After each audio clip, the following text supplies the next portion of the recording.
This is Your Heart Belongs to Me by Dean Koontz. Late Saturday afternoon in Las Vegas, the low sky looked as gray as the face of a degenerate gambler, standing up from a baccarat table after being busted to bankruptcy.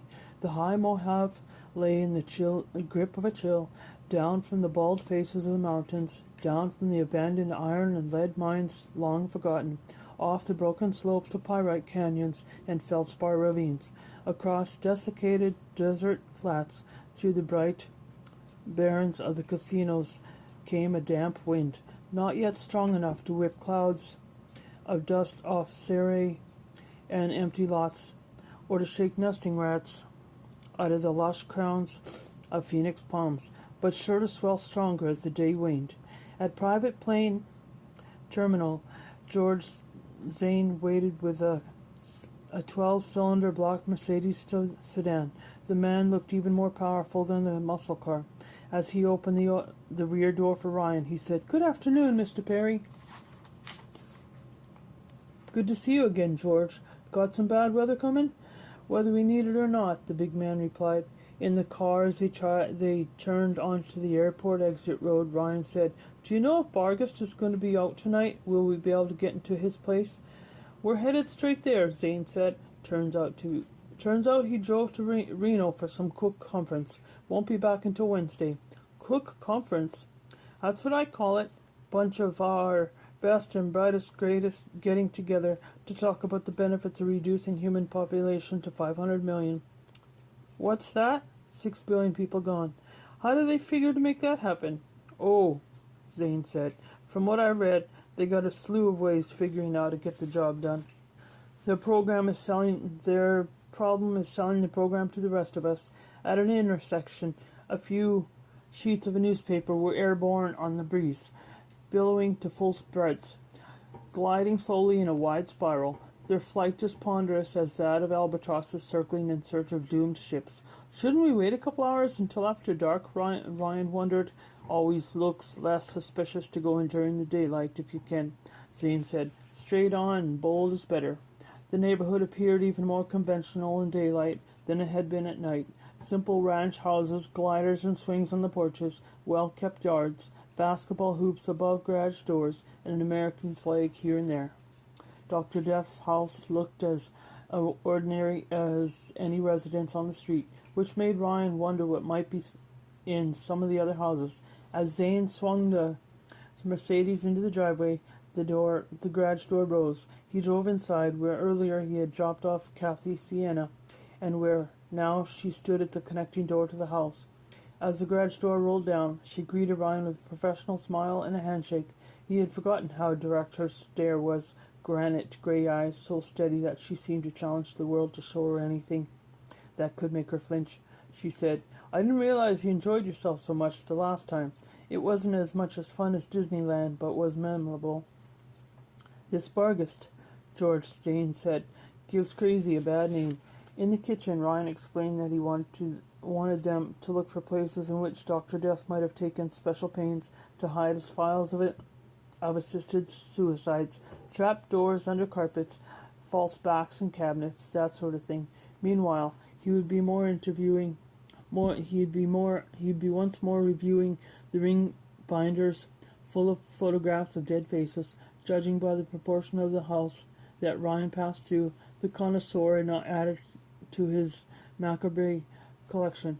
It was relief to discover the home office still contained and no cadaver art. Evidently, even Bargast needed a refuge where dead eyes were not fixed upon him. A 3-ring binder stood on the bookshelf inside, beside the 2 that had been there 60 months earlier. Ryan took it down first, and stood paging quickly through it, half expecting to be startled by a familiar face. Of the 11 recent photographs in the new album, the oldest appeared to be a man in his 70s. The youngest showed a fair-haired boy with delicate features, his blue eyes taped open, no older than 7 or 8. A window pane rattled softly, and rising wind sowed in the eaves. Something fluttered in the attic, perhaps a roosting bird.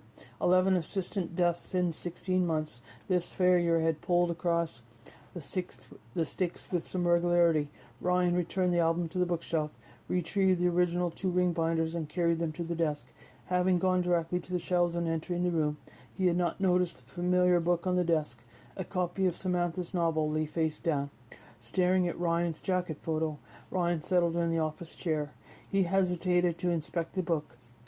When finally he picked it up, he turned to the half-title page, then to the full title. He was relieved to find no inscription from the author, no signature.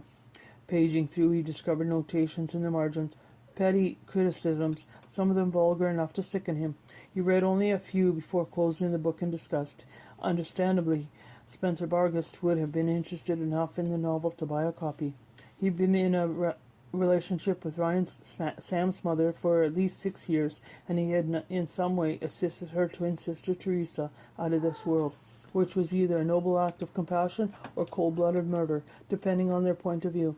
The point of view that mattered most was Teresa's, but given the shortage of reliable mediums these days, the authorities were not likely to obtain a disposition. Putting the book aside, Ryan turned next to the first ring binder. 16 months earlier, none of these faces in the album had meant anything to him. He was curious to see if that was the case again, or if he might have overlooked something the first time. Perhaps this personal journey over the past year had sharpened his sensitivity to suffering, because these faces affected him more profoundly than before. They remained death portraits, but on the second viewing, he was more poignantly aware that they were people.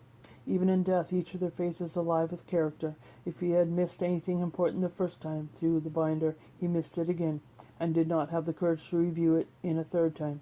The second album was the one with which he had extracted the photo of Teresa that had obsessed him. He had sat here, memorized by the reflections in her eyes, until Kathy Sienna had stepped in from the hall to say the house was giving her the creeps. Ryan had agreed, and assuming that the discovery of Teresa's death photo was the lodestone that had drawn him here, he had closed the ring binder and returned it to the shelf. Now he found the third plastic sleeve still empty. Perhaps Bargast had not discovered that Teresa's photo was missing. 12 sleeves farther into the album, he came across someone he knew. He closed his eyes in disbelief. If it belonged in the sick collection at all, surely this face would be in the third ring binder, the new one among the portraits of the people to whom Bargast had evidently ministered since Ryan's previous visit. Impossible that it belonged with the faces of those who had been fortunate enough to come under his care years ago. Heart knocking louder than it had been. Then Lily's sister had cut him in the parking lot.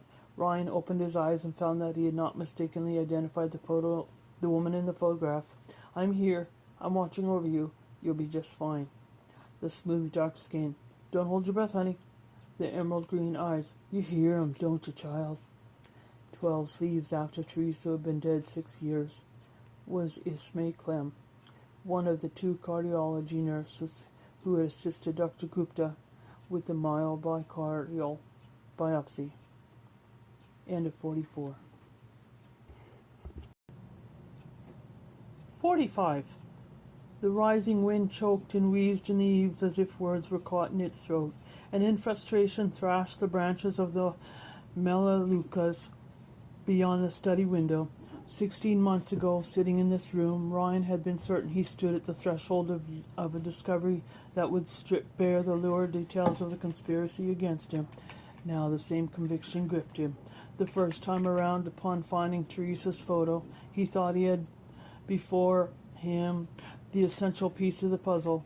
Already half obsessed with the perfection of Samantha's face, he was at once riveted by a perfect duplicate. Seeing the 6-year-old death picture mere hours after being risen from the bed of a lover, whose countenance, as she slept, matched the dead face, dead for detail, Ryan had been struck by an intense awareness of the eternal presence of death in life that at first disoriented him, and then led him to the focus on Teresa as the hub from which all the recent weirdness had radiated. Didn't have my page ready, sorry.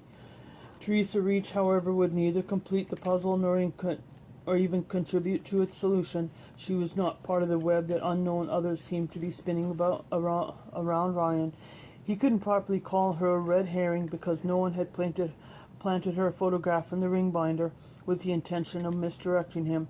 In his eagerness to seize the moment to act, he had raced to the conclusion that her presence in this collection of faces was the illuminating thing he had come to Las Vegas to discover. But here, 16 months and 12 pages later in the album, a greater astonishment, the true key lay before him. Ismay Clem, the 50-something cardiology nurse who had not only assisted with the myocardial biopsy, but also had checked on him repeatedly after the procedure. When he had been on the bed in the prep room, sleeping off the lingering effects of the sedative, there he had for the first time experienced the dreams that for a while plagued him. The Black Lake, the haunted palace, the city in the sea. As much as anything, those repetitive nightmares and the paranoia that they reinforced, the suspicion of being drugged or poisoned that they inflamed and motivated him to make the first trip to Vegas while waiting for Dr. Gupta to report the results of the biopsy. Although Ryan now knew beyond the doubt that Ismay Clem was the pivot point on which he could turn from confusion to clarity, he paged through the rest of the ring binder, studying faces. He needed to be certain he did not make the same mistake now that he had made when he leaped to the conclusion that Teresa would be the key to the door of truth. The remaining faces were those of strangers. He returned to the nurse. Not Ismay, certainly Ismay's other. In these events had a theme. It was identical twins, Samantha and Teresa, Lily and her deranged sister with the switchblade. Ryan heard a rapping, but it was Zane or Cian in another room, sounding out a wall for indications of a hidden cache. He had no idea in what town Ismay Clem lived, because her name was unusual. Ryan used his cell to avail himself of new information service that searched for listings not by city but by area code. He could find no number for Ismay in either the 949 or 7114 areas, which might only mean that her phone was unlisted. At 4 o'clock on Sunday afternoon, reaching Dr. Gupta to ask about Nurse Clem would be difficult. Getting to him on a weekday would be no easier. A year ago, after discovering that his patient had been under the care of Dr. Dougal-Hobb for more than a month, Dr. Gupta had sent Ryan's records to Hobb and a curt note to Ryan expressing dismay that he had not been informed sooner of this decision. He was not likely to take or return a call. As a consequence of this, Ryan had changed internists as well. He moved from Forey Stafford to Dr. Larry Kleinman, who offered a concierge medical practice. He considered calling Kleinman's 24/7 contact number to ask if the doctor would be willing to seek from the hospital the name of the other cardiology nurse who had assisted Gupta in that biopsy that day. But as he stared at the death portrait of Ismay's twin, he remembered the lean nurse whose body fat was less than a cricket's. Whippet? No, Whipset? First name Carla? Or Kara? Of the Whipsets that he found in the 949 area code, one had a name similar to what he recalled. He recognized it at once. Kira. He placed the call and she answered on the third ring. After he identified himself and apologized for intruding on her privacy and on her Sunday, Ryan said, "I'm hoping you might know how I can get in touch with Ismay Clem." "I'm sorry, who?" The other nurse who assisted in the procedure that day. "Other nurse," Kira Wisbeth said. "Ismay Clem. I very much need to talk to her. I don't know anyone by that name, but she assisted during the biopsy. I was the only nurse on the procedure." Mr. Perry. "A black woman. Very pleasant face. Unusual dark green eyes." "I don't know anyone like that. Could she have been assisting officially? Unofficially?" "I think I would remember. Anyway, it's not done." "But she was there," he insisted. His conviction made Miss Nurse Whipset uncertain. "But how did she assist? What did she do?" "When the first tissue sample was taken, she told me not to hold my breath." "That's it? That's the extent?" "No, she monitored my pulse." "How do you mean?" "Well, she stood beside the examination table holding my wrist, checking on my pulse." With a note of bewilderment, Kira Whipset said, "But throughout the procedure you were hooked up to an electrocardiograph." He tried to recall the memory, wouldn't clarify. Nurse Whipset said, "An electrocardiograph with a video display. A machine monitored your heart activity, Mr. Perry." Ryan remembered the fluoroscope on which he had watched the tedious progress of the catheter as it followed his jugular vein into his heart. He could not recall an electrocardiograph. He could not say for certain that she was wrong, and he had no reason to suspect that she might lie to him. But what he remembered instead of the ECG was Ismay Clem. "After the procedure, I had to lay down on the bed in the prep room to let the sedative wear off. She checked in on me a few times. She was very kind." "I looked in on you a few times, Mr. Perry. You were dozing." Staring at the death portrait in the ring binder, he said, "I remember her clearly. Ismay Clem. I can see her face now." "Can you spell the name for me?" Nurse Whipset asked. After he spelt it, she spelt it back to him to make sure she gotten it right. "Listen," she said, I suppose it's possible for some reason she briefly visited the diagnostics labs during the procedure, and I was too busy to pay much attention to her, but she made an impression on you." "She made an impression," he assured Ryan Kira Whipset. "Some of the sedative, you might not recall it clearly. Your memory might have exaggerated her time in the room, the level of her involvement." He did not disagree with her, but he knew it had not been that way. Not that way at all. So she said, "Give me a number where I can reach you. I'll make a couple of calls to people at the hospital, see who knows this woman. Maybe I can get contact information for you." "I'd appreciate that. Very kind of you," he said, and gave her his cell number. Rapping. George Zane and Kathy Sienna testing walls and testing cabinets. Ryan removed Ismay Clem's death portrait from the plastic sleeve in the ring binder and put it on the desk. The sharpening wind was a scalpel now, stripping the skin off every track of bare land it found.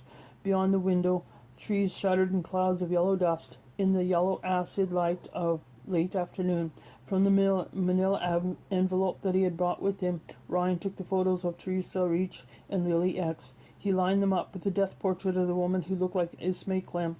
He knew now a disquiet that was different in character from any he had known before. This journey had taken him from death center in the realm of reason, where he had lived in his entire life, to the outer precincts where the air was thinner and the light less revealing. He stood on the borderline between everything he had been and a new way of being that he dared not contemplate.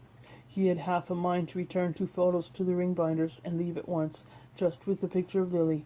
The problem with that was he had nowhere to go except home, where sooner or later he would be slit open and have his heart cut out of him again, this time without anesthetics. After a while the air acquired a faint alkaline taste from the dust-choked wind that relentlessly groaned and snuffled at the windows. When eventually Ryan's cell phone rang, the caller was not Kira Whipset, but a woman named Wanda June Siddell, who said she was calling on Nurse Whipset's behalf. "She says you want to know about Ismay Clem." "Yes," Ryan said. "She was very kind to me at a difficult time in my life." "That sounds like Ismay all right." "Sure does. She and me were for 8 years best friends, and I don't expect her to know anybody sweeter." "Miss Siddell, I'd very much like to talk with Nurse Clem." "You call me Wanda June, son. I would sure like to talk to Miss May myself, but I'm sorry to tell you, she's passed on." Gazing at the nurse's photo on the desk, Ryan avoided for the moment his most important question. Instead he said, "What happened?" "To be blunt, she married wrong. Her first husband, Reggie, he was a saint to hear Ismay tell it, and I expect he must have been if half her stories about him were true. But Reggie, he died when Ismay was 40. She married again 7 years later. That was to Elvin, from which is why she came here, and I ever met her. She loved Elvin in spite of himself, but he never set well with me. They made it 8.5 years, and then she fell backwards off a convenient stepladder and smashed the back of her skull bad on a convenient concrete. When Wanda June did not continue, Ryan said, "Convenient, huh?" "Son, don't take me wrong on this. I'm making no accusations, have no intention to smirch anyone's reputation. Lord knows I'm no policeman, never have watched those CSI shows, and there are plenty of policemen on Ismay's case, so it's got to be that. They knew what they were doing when they called it an accident. Can't be, but crazed with grief and loneliness. Why, Alvin took up with another woman just a month after Ismay's gone. Crazed with grief and loneliness, crazed by the estate money and the insurance money. Poor, crazed and lonely Alvin. She died in the fall, Wanda June? No, son. They did some powerful surgery on her, and she had brain swelling bad for a time. Didn't know who she was, but she came around. She had fortitude and the Lord. No memory of the convenient stepladder or the convenient concrete, but she was getting back all the rest of herself. She got to be Ismay again. She was in a rehab hospital working on some left arm paralysis, which she was nearly shed of, when she was slammed by a convenient, massive heart attack. While poor Alvin was visiting her with some friend of his, them alone in the room with Ismay and the door shut, and that was just convenient too many for Ismay. God bless and keep her. I'm sorry for your loss, Wanda June. I can hear in your voice how close you were to her. He asked the more important question. When did Ismay die? It was 3 years ago, this past Christmas Eve, Alvin. He was bringing her a gift. This beautiful silk scarf, which I guess was so beautiful it gave her a heart attack, which was comforting to believe that beauty was what did her in, because it wouldn't have been any convenient if the heart attack didn't happen and somebody had to strangle her accidentally with the scarf. If Wanda June Siddell could be believed, Ismay Clem had died 21 months prior to the myocardial biopsy, during which Ryan had met her. He sat listening to the angry yellow wind, the gears of his mind having ground to a halt on the thought-obstructing fact that had just been thrown into them. Wanda June didn't need encouragement to continue. Ismay, she met Alvin on a Christian internet site, which might there is some contradiction, the internet being the devil's playground. If Ismay hasn't gone on the internet, she wouldn't ever met Alvin. She would still be out here in Denver with her sister, which means she and me would never have been friends. But I rather had never known her than her be dead before her time. Denver, Ryan said. That's where she was born, lived as a girl, and then married to Reggie. She moved here to Newport. To Costa Mesa, actually. She was 47, because Alvin had a job here, such as it was, and so she got on with the hospital. And her sister, she's still alive. The sister is Mina. She didn't marry Alvin. She doesn't do email, let alone internet, so she's still not fallen off a stepladder or swallowed a silk scarf or anything. She's doing fine, and she's a sweetheart like Ismay. Reason might have returned to the universe. If there was a sister, an explanation might exist that some comport with the world of laws and logic with which Ryan was comfortable. So you've stayed in touch with Ismina, he said. Ismina Moon, that's the maiden name. Alvin was a Clem. Ismina and me write each other, talk on the phone some. She still lives in Denver? She does. She lives in the very house Ismay and Reggie owned. Bought it away from Ismay once Ismay up and married and supposedly Christian Alvin. Now that's my place to question anyone's faith. Stepladder or no stepladder. Wanda June, what did Kira website tell you about me? Didn't even talk to her. She just knew somebody who knew me, and I knew I was friends with Ismay. They said that they'd be impressed by her or something. Would I call you? As I said earlier, Ismay was very kind to me at a terrible time in my life. I wanted to repay that kindness, but I didn't know she had passed on. Son, I would love to hear that story, her kindness. What she did for you. Put it in my Ismay memory book. I'll tell you sometime. Wanda June, I promise. But right now, I was hoping you might put me in touch with her sister Ismina. Ismina misses Ismay so terrible. She would enjoy a polite young man like you with something good to say about the late laminated. I'll give you her number. End of 45. Okay, chapter 46. In the Mercedes sedan, on the return trip to the airport, George Zane drove. Kathy Sienna rode shotgun, and Ryan slouched in the back, slowly shuffling again and again through the photographs of the three women, Teresa, Lily, and Ismay. each of them having been one half of a set of identical twins, each of them having a living sister. According to Samantha, good stories have had good deep texture. They acquire texture in numerous ways. The texture of character, faults and virtues, of intentions contrasted with actions, of personal philosophy shaped by backstory, of mannerisms and habits, of contrasts and contradictions, of mundanities and eccentricities of points of view and styles of speech, the texture of vivid visual images, of smells that came off the page, of sounds that resonated in the mind's ear, of metaphor and simile. She could list dozens of sources for narrative texture. Ryan couldn't remember them all. In the texture you began to see patterns. Some were patterns of plot, which you could think of as of the center lines on the highway and the guardrails at its extremes. There to be sure that you got to your destination without getting lost in byways of meaningless event.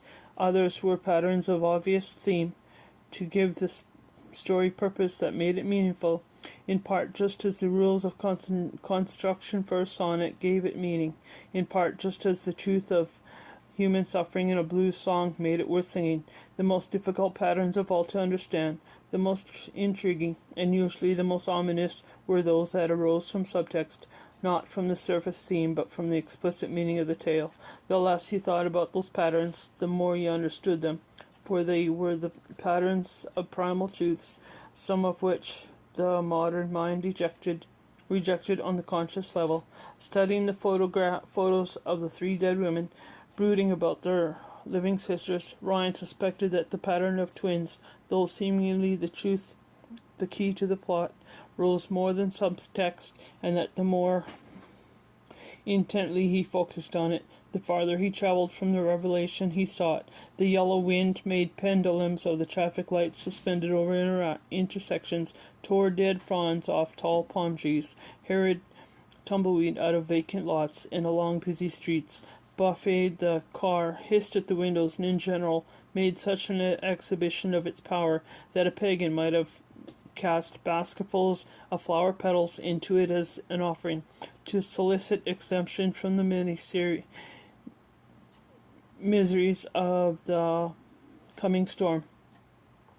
Returning the photographs to the envelope, he said, "George, Kathy, I'm flying out to Denver."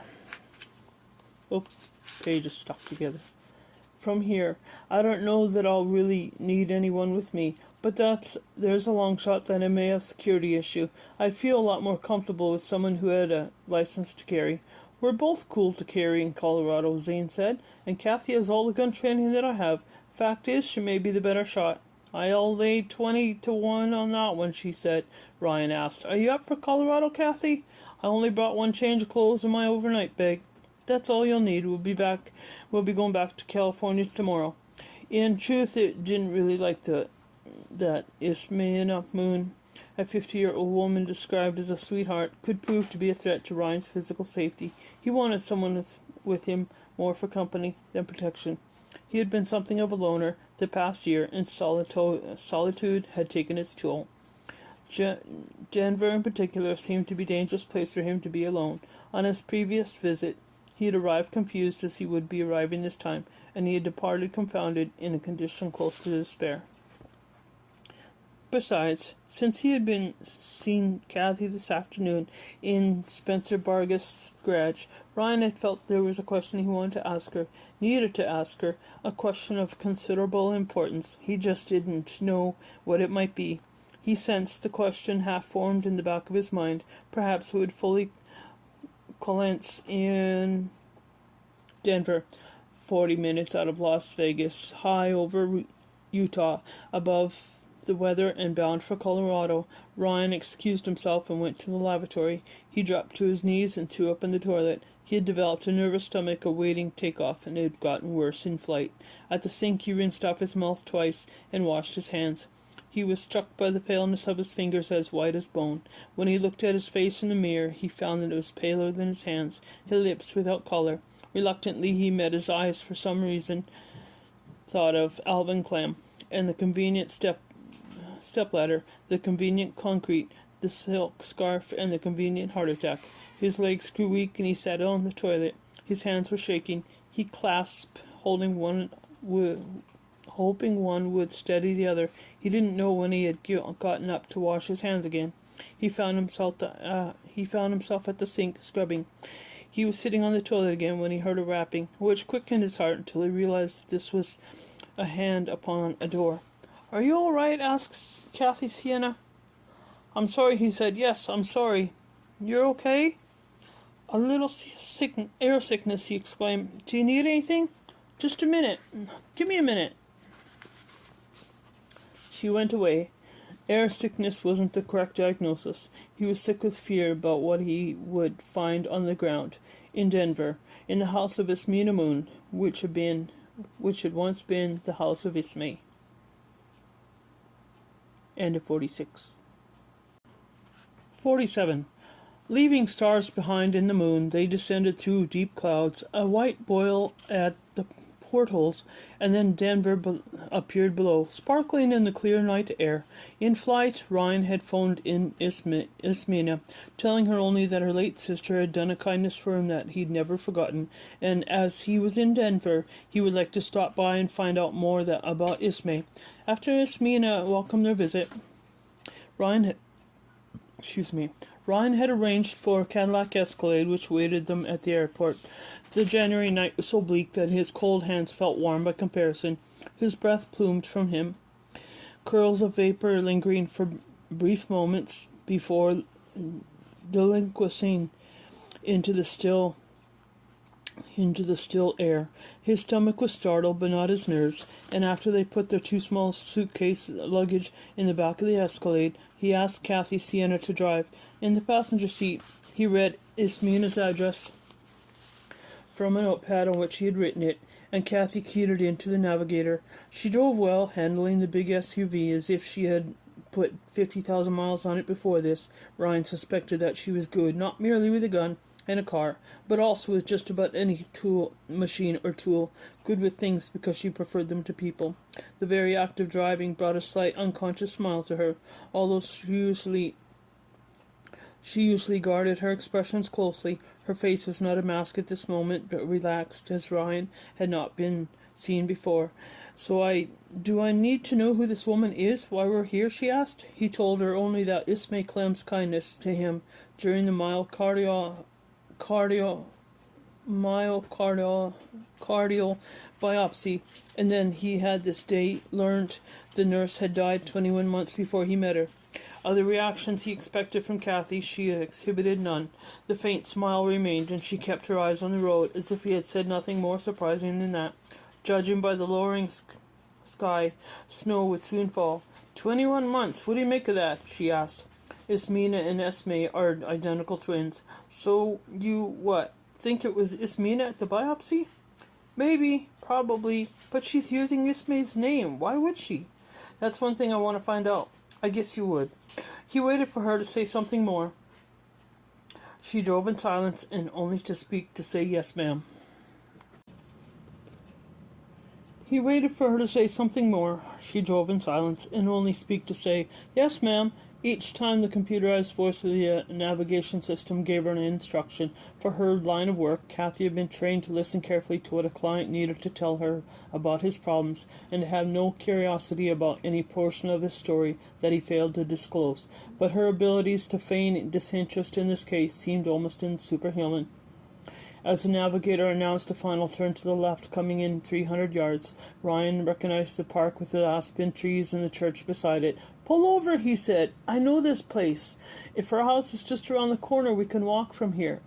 Their jackets were not heavy enough for the weather, but the air remained still, with no wind chill factor. Hands in their pockets, they walked first into the park. The aspens had shed their leaves for winter. The smooth bare limbs described pale geometrics against the night sky. A recent snow, not yet despoiled by children's boots, mantled the grass, and the brick walkways wound like channels of dark water through the whiteness. "I was here once," he told Kathy, 16 months ago. She walked with him, awaited. That time I had the most powerful experience of deja vu. The air was as still then as now. as now, but the aspens were whispering as they always do when they're leafed out, and I thought how much I always loved that sound. And then I realized I never heard it before. A lamp post spilled light upon an iron bench. Icicles depended from the first skirt of the bench, and ice glazed the bricks directly beneath them. Sitting on this bench, I became convinced I'd sat here many times in the past, in all seasons and in all weathers, I felt the most powerful nostalgic sense of love for this place. Strange, don't you think? Again surprising him, she said, "Not really." Ryan looked at her, aware of his stare. She did not return it. "Are you experiencing any of that now?" she asked, gazing up at the aspen architecture. Shivering, Ryan surveyed the park. "No, it's just a place this time." They walked to the front steps of Aunt St. Gemma's Church, where a bronze lamp in the shape of a bell brightened the oak doors. I knew what the church would look like before I went inside, and when I went in, I felt like I returned to a much-loved place. Should we pay a visit? Although he knew it could not have been located and followed to Colorado so quickly, Ryan imagined that if he went into the church, he would find waiting for him the woman with the lilies and the knife, this time without the lilies. "No," he said, "it won't feel special now. It'll be like the park, just a place."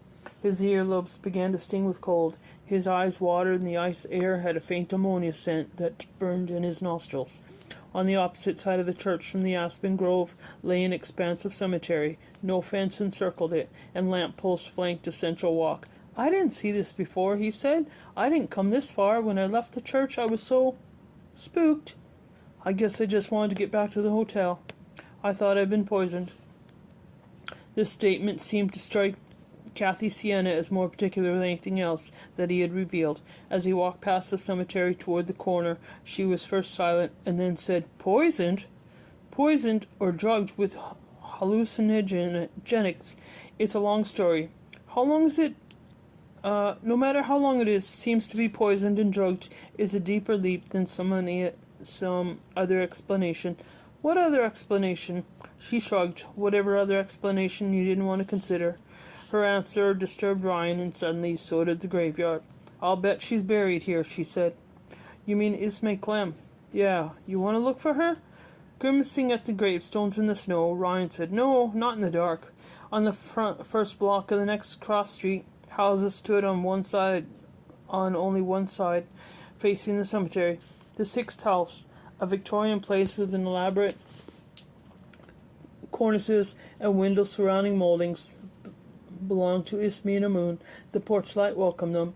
Lace curtains on the mullioned windows and a brass door knocker in the form of a wreathed cherub holding a diadem in both hands suggested the interior style. A slim, handsome woman in her mid-60s answered the door. She had white hair, a white cafe au lait complexion, and large, clear brown eyes. Her sensible black dress shoes with block heels, blue rayon dress with high round neckline and narrow white collar, white cuffs, and gathered sleeves suggested that she had recently returned from Vespers or another service. "Good evening, ma'am. I'm Ryan Perry, and this is my associate, Kathy Sienna. We have an appointment to see Ismay Moon." "That would be me," the woman said. "So pleased to meet you. Come in, come in. You're dressed to catch pneumonia in this weather." Ismina and Ismay were not identical twins, or twins of any kind. End of 47.